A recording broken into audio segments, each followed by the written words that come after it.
Bon, ben, c'était trop beau. Cette évolution est insuffisante. Étant donné que malgré tout, Nekobolo refuse toujours de communiquer, et en plus, à ce refus de communication s'ajoutent ces problèmes d'identité. Ouais.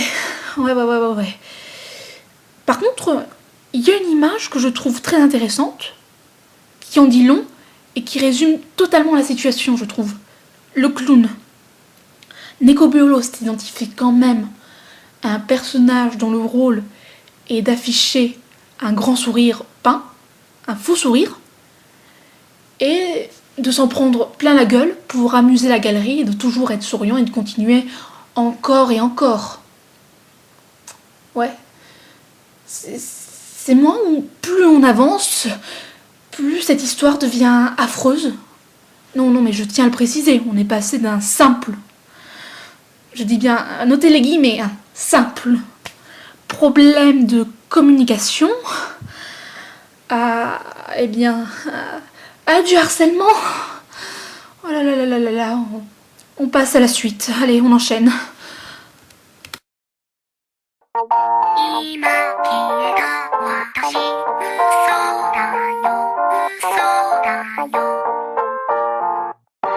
Bon ben, là je dois avouer que ça m'est totalement obscur. Je ne suis certaine que d'une chose, c'est que c'est absolument pas positif. Mais vraiment pas. Allez, on passe à la suite.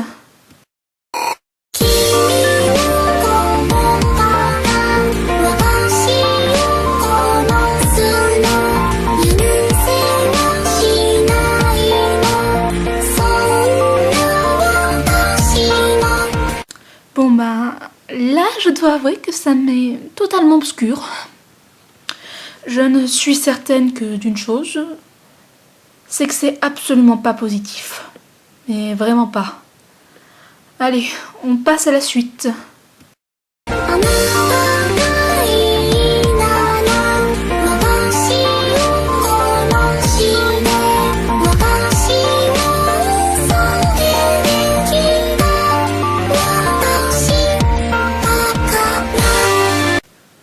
Chouette! Une invitation au meurtre! Symbolique, certes, mais on vient de passer un point de non-retour quand même. Bon. En fait, je pense qu'il s'agit plus d'une injonction de la part de Nekobolo à l'autre, mais une injonction salutaire, du genre, bon, tu vois ce clown-là? Il t'a bien fait marrer, hein? À se casser la gueule encore et encore, hein, en souriant, hein?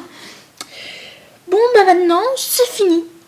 Tu le tues, définitivement, et moi je passe à autre chose. Ciao! Ou alors on peut le prendre au pied de la lettre. Il incite l'autre à le tuer parce qu'il n'a plus la force d'avancer et que pour autant il ne se sent pas de continuer ainsi. Donc c'est franchement qu'il faut être dans un sacré, mais vraiment, il faut être brisé pour en arriver là. Il faut être brisé. Voilà d'un chien, cette chanson est pire que je le croyais. Mais vraiment là, le point de non-retour, je vous disais. Le point de non-retour. En conclusion, cette chanson, elle parle de harcèlement avant tout. C'est l'histoire d'une personne qui se retrouve dans le rôle du clown. Celui qu'on peut frapper sans cesse, de manière tout à fait normale. Ça l'amuse la galerie, etc. C'est totalement justifié de frapper un clown. Donc, voilà. Il s'en fout le clown, il rigole. Seulement, ça reste du harcèlement. Et si le harcèlement faisait vraiment rigoler les victimes, je pense que ça se saurait. Et le premier qui me dit que c'est pas si affreux que ça, que le harcèlement, et qu'au fond, hein, c'est normal, me ressort grandi après.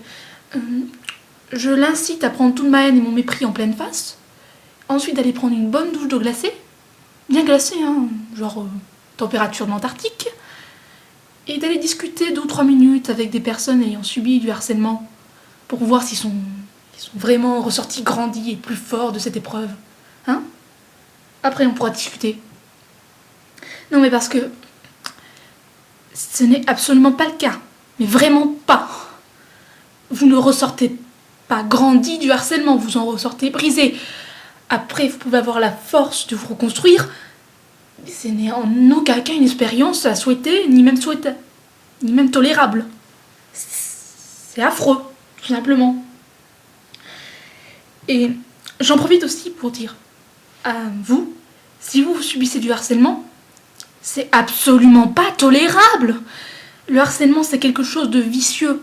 Ça s'assassine de votre vie petit à petit, au point que vous trouvez ça normal. C'est devenu quotidien, c'est devenu normal. Mais ce n'est absolument pas le cas. Donc, c'est toujours assez délicat d'en parler, mais c'est la seule solution. Il faut en parler, il faut briser la loi du silence. Et si les gens autour de vous ne sont pas prêts à vous aider, eh bien il y a les organismes qui existent. Et puis il y aura toujours quelqu'un près de vous qui sera là pour vous aider. Donc il faut que vous en parliez, c'est un excellent moyen, ne restez pas avec ça.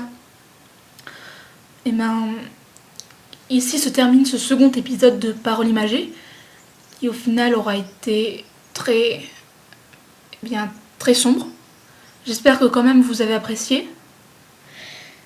Et on se retrouve pour un prochain épisode qui, cette fois, j'espère, sera plus joyeux parce que entre le premier épisode qui parlait d'un amour impossible et celui-là,